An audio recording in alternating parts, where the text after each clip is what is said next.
प्रिय मित्रों नमस्कार, मैं आचार्य गोविंद आपका हमारे YouTube चैनल में स्वागत है। यदि आप हमारे YouTube चैनल में नए हैं तो प्लीज़ हमारे YouTube चैनल को लाइक, शेयर एवं सब्सक्राइब कीजिए।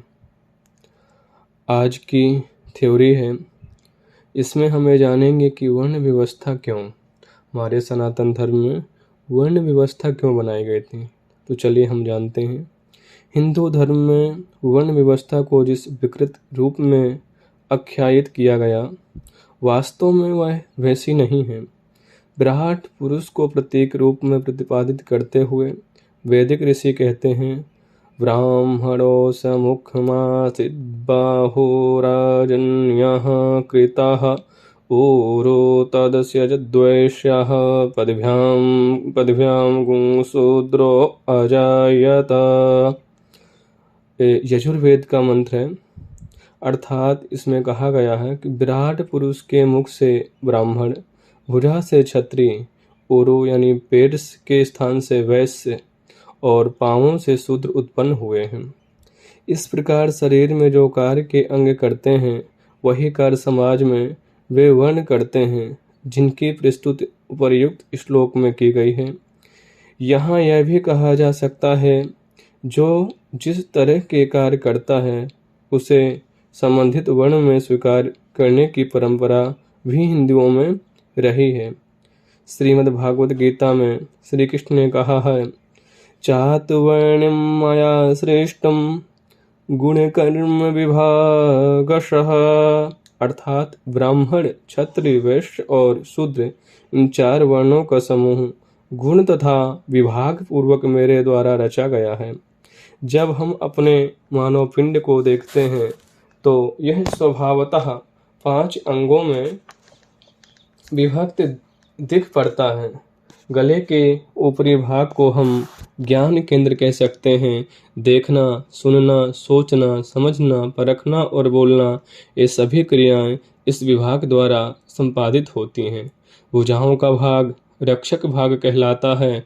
पाँव में कांटा लगे या सिर में दर्द हो, समस्त शरीर की रक्षा के लिए बिना बुलाए दौड़ना और किसी भी अंग पर पड़ने वाली चोट को आगे बढ़कर अपने ऊपर झेलना, यह भुजाओं का सहज कर्म है।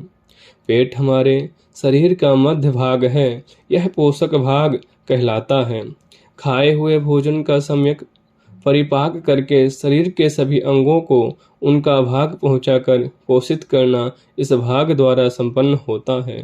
पाँव को हम स्वयं सेवक भाग कह सकते हैं, क्योंकि समस्त शरीर को सुव्यवस्थित रखने के लिए सभी आवश्यक कृत्यों के समय पाँव की ही इसका भार शिक्षा से उठाते हैं।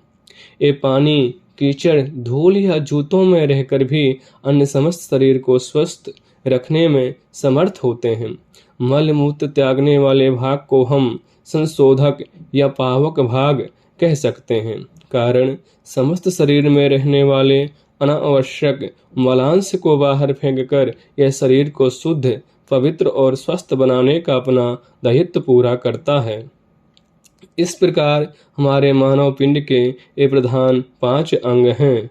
जब तक ये 5 अंग अपना काम ठीक से करते हैं, तब तक शरीर की सभी आवश्यकताएं भली प्रकार पूरी होती रहती हैं। हमारा ऐसा कोई आवश्यक काम शेष नहीं रहता जो उपर्युक्त अंगों ने परस्पर सद्भाव से आपस में बांट ना लिया हो।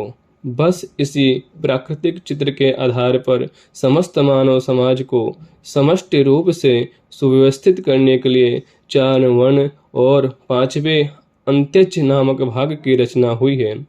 इनमें से श्रेष्ठ कौन है? जब कोई यह सवाल पूछता है या स्वयं को श्रेष्ठ कहकर दूसरे को छोटा कहता है, तो समझना चाहिए कि दोनों ही विराट पुरुष के एक हिस्से को श्रेष्ठ और दूसरे हिस्से को छोटा कहते हुए जाने अनजाने में विराट पुरुष का असम्मान कर रहे हैं। उन्हें इसका प्रतिफल मिलना ही चाहिए। शरीर में श्रेष्ठता का प्रश्न उठाना शरीर के अंगों में फूट डालना नहीं तो और क्या है। इस प्रकार से हमारे सनातन धर्म में वर्ण व्यवस्था है।